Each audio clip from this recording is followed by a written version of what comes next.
الحمدللہ رب العالمین والصلاة والسلام علی اشرف الانبیاء والمرسلین اما بعد۔ محترم سامعین و ناظرین حضرات، امید ہے آپ سب خیریت سے ہوں گے۔ اللہ تعالیٰ آپ سب کو ہمیشہ اپنے حفظ و امان میں رکھے اور خوشی نصیب فرمائے۔ ایک آیت اور اس کا مفہوم آپ کے سامنے اللہ تعالیٰ کی توفیق سے رکھنا چاہتا ہوں۔ آج کل کیونکہ سوشل میڈیا کا دور ہے اور ہر آدمی بہت کچھ دیکھتا بھی ہے، بہت کچھ سنتا بھی ہے، بہت کچھ سوچتا بھی ہے۔ سامنے کوئی خبر گزرے، کوئی تصویر گزرے، کوئی ویڈیوز گزرے وغیرہ وغیرہ، تو اس کے بارے میں ایک آیت ہے۔ نبی اللہ تبارک و تعالیٰ ارشاد فرماتے ہیں کہ اعوذ باللہ من الشیطان الرجیم، ان السمع والبصر والفؤاد کل اولئک کان عنہ مسئولا، کہ ان السمع، بے شک یہ سماعت جو ہے کان سے سننا، اور اسی طرح بصر آنکھ جو ہے دیکھنا، بصارت، اسی طرح والفؤاد اور دل کے اندر سوچنا، یہ تین اعضاء، ایک ان السمع والبصر والفؤاد کل اولئک کان عنہ مسئولا، ان تینوں کے بارے میں قیامت والے دن پوچھا جائے گا۔ یہ میری نعمتیں میری اطاعت میں استعمال کرتا تھا یا تو میری مخالفت میں استعمال کرتا تھا۔ اب ہم سب کو سوچنا چاہیے کہ ہم ان تینوں اعضاؤں کو، ان نعمتوں کو اللہ تبارک و تعالیٰ کی اطاعت میں استعمال کرتے ہیں یا نافرمانی میں۔ اس کان سے کیا سنا جا رہا ہے، ہر آدمی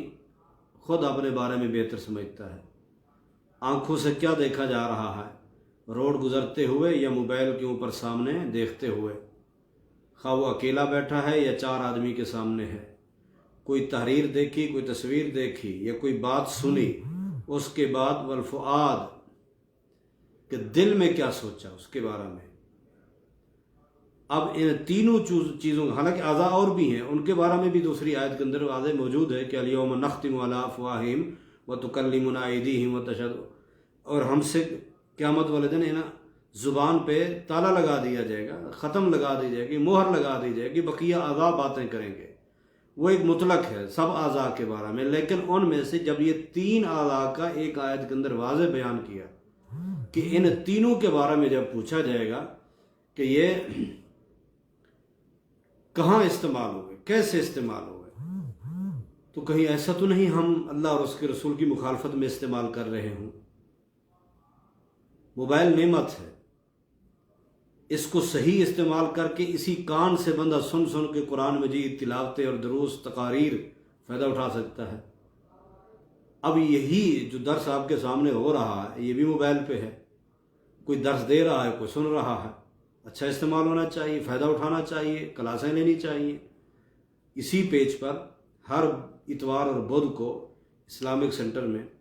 کی طرف سے جو ہے نا وہ لائیو کلاس چلتی ہے، فائدہ اٹھانا چاہیے، اچھی بات ہے۔ لیکن اگر ہم ان وسائل سے غلط استعمال کر کے اپنے لیے وبال کھڑا کیا تو یاد رکھیے اللہ نے ان چیزوں کے بارے میں قیامت والے دن پوچھنا ہے۔ ان السمع والبصر والفؤاد، والدین گھر سے بھیجتے ہیں بیٹا روزی کر کے، اور بیٹا روزی کرنے جاتا ہے، پردیس جاتا ہے یا دیس میں، گھر سے چلا جاتا ہے، مزدوری کر رہا ہے۔ خصوصاً میں ذرا پردیس والوں کو نصیحت کرتے ہوئے اپنے سمیت کہ جب وہ پہلی تنخواہ لیتے ہیں، ماں پیچھے رو رو کے دعا کر رہی ہے، باپ بھی دعا کر رہا ہوتا ہے، اللہ ہمارے بیٹے کو پردیس میں اچھی روزی دینا۔ جو ہی روزی ملتی ہے تو بیٹا کہتا ہے جو نصیب میں گھر بھیج دیا، وہ کہتا ہے جی رومیٹ والا جو ہے دوسرا ساتھی، اس کے پاس اتنا اچھا موبائل ہے، میں اس سے کوئی کم ہوں، تو جا کے جی اچھا موبائل لانا ہے۔ پھر جو ہے نا وہ ان لمیٹڈ، وہ نیٹ ہونا چاہیے، سم اچھی ہونی چاہیے، ساری چیزیں لے آ کے وہ رزق جو ماں باپ نے بڑے رو رو کے اپنے بیٹے کے لیے رب سے مانگا، اللہ نے دے دیا۔ اب رزق آتے ہوئے اب بندہ یہ ساری چیزیں لے کے اکیلے کمرے میں بیٹھ کے کیا کر رہا ہے، اس کو راضی کر رہا ہے یا اس کی نعمتیں اس کی مخالفت میں استعمال کر رہا ہے، یا وہ رزق جو ماں باپ نے رو رو کے بیٹے کے لیے مانگا تھا اب وہ بیٹا کہاں لگا رہا ہے۔ ہر آدمی اپنے بارے میں بہتر سمجھتا ہے۔ ہر آدمی اپنے بارے میں وہ بہتر سمجھتا ہے میں کیا کرتا ہوں اور کیا نہیں کر رہا۔ یاد رکھیے عزیزو، پیارے بھائیو، اس رزق کو کوشش کریں جس رب نے آپ کو حلال طریقے سے دیا، آپ نے حلال طریقے سے کمایا، اور عموماً حلال چیز حلال پہ ہی استعمال ہوتی ہے، حرام طریقے سے جو آئے گا وہ حرام پہ ہی جائے گا۔ تو بہرحال حلال طریقے سے کمانا چاہیے اور اسے حلال جگہ پر خرچ کرنا چاہیے۔ جن ماں باپ نے آپ کے لیے رو رو کے دعائیں کی ہیں ان کو پہلی ترجیح دینی چاہیے۔ میں یہاں ایک آپ کو واقعہ سناتا جاؤں۔ عالم اسلام کی بڑی عظیم شخصیت، چلو آج اس کا میں نام لے لیتا ہوں، میری مراد داعی توحید و سنت، قاطع شرک و بدعت،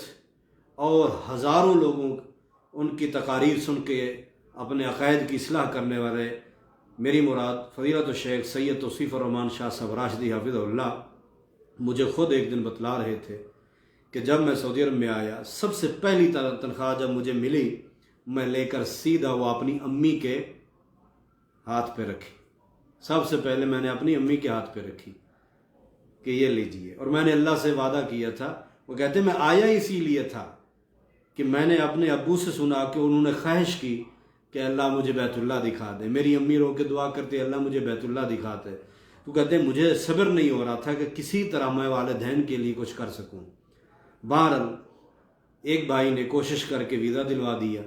تو کہتے آتے ہی پہلا ٹارگٹ یہی تھا کہ کماتے ہی ماں باپ کو جو ہے نا عمرہ کرانا ہے، حج کرانا ہے۔ کہتے پہلی تنخواہ لیتے ہی میں نے بھیج دیا کہ اپنا ویزا یا اپنا پاسپورٹ بنواؤ، اور پہلی تنخواہ سے پاسپورٹ بنوایا، دوسری تنخواہ سے اگلے کام شروع کرا کے فور ان کو عمرے پر بلایا، پھر اللہ نے توفیق دی حج پہ آ گئے۔ اسی طرح وہ کچھ عرصہ میرے ساتھ میرے مکتب میں بھی رہے، تو وہاں سے جب پہلی تنخواہ ملی تو مجھے کہتے ہیں کہ آج مجھے تنخواہ ملی، میں نے سیدھا اللہ کی توفیق سے والدہ محترمہ گھر آئی ہوئی تھی یہاں پہ سعودی عرب میں، تو کہتے میں نے جاتے ہی پہلی تنخواہ ماں کی ہتھیلی پہ رکھ دی، کیونکہ باپ فوت ہو گئے تھے، تو پہلی تنخواہ ماں کی ہتھیلی پہ رکھ دی، یہ لو امی جان۔ اللہ اکبر کبیرہ۔ جب مائیں دعائیں کرتی ہیں، والدین دعائیں کرتے ہیں اولاد کے لیے، اولاد پھر وہ رزق ضائع نہیں کرتی،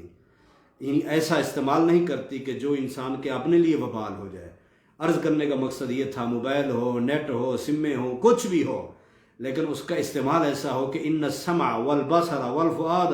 کل اولئک کان عنہ مسئولا، ان تینوں چیزوں کے بارے میں سوال ہونا ہے۔ کہیں ایسا تو نہیں جو رزق مانگ مانگ کے،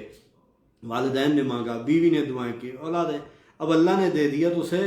ہم اس رزق سے ایسی چیزیں خرید کے یا دیکھ رہے ہیں جو اللہ اور اس کے رسول کی نافرمانی ہے، اور سن رہے ہیں جو اللہ اور اس کے رسول کی نافرمانی میں ہے، اور سوچ رہے ہیں جو کہ اللہ اور اس کے رسول کی نافرمانی میں، تو اس لیے ہمیں بچنا چاہیے، کیونکہ قیامت والے دن پورے زبان پر مہر لگ جائے گی، پورے اعضاء بولیں گے اللہ یہ کیا کرتا تھا۔ بہرحال میں نے عرض یہی کرنا تھا کہ ان السمع والبصر والفؤاد، یہ تینوں اعضاء جو ہیں قیامت والے دن ان کے بارے میں پوچھا جائے گا، کیا سنتے رہے ہو، کیا دیکھتے رہے ہو، اور کیا سوچتے رہے ہو۔ آئیے ہمیں اپنا محاسبہ کرنا چاہیے، ہم کیا کر رہے ہیں، کیا دیکھ رہے ہیں۔ یہ نعمتیں ہیں اللہ کی، اعضاء بھی نعمتیں ہیں، رزق بھی نعمتیں ہیں، ان نعمتوں سے فائدہ اٹھائیے، نہ کہ ان نعمتوں کو ضائع کر کے اور اپنے اوپر وبال ڈالیے۔ اللہ ہم سب سے راضی ہو جائے۔ امید کرتا ہوں کہ انشاءاللہ آپ بھائی ضرور سنیں گے اور کوشش کریں گے، اللہ مجھے بھی ہدایت دے، آپ کو بھی ہدایت دے، اللہ تعالی ہم سب کو مل کر دین پر چلنے کی توفیق دے، اور وہ کام کرنے کی توفیق دے جس سے اللہ تعالیٰ خود راضی ہوتا ہے، ان کاموں سے اللہ ہمیں بچائے جن سے اللہ خود ناراض ہوتا ہے۔ اللہ تعالیٰ ہم سب سے راضی ہو جائے۔ السلام علیکم ورحمۃ اللہ وبرکاتہ۔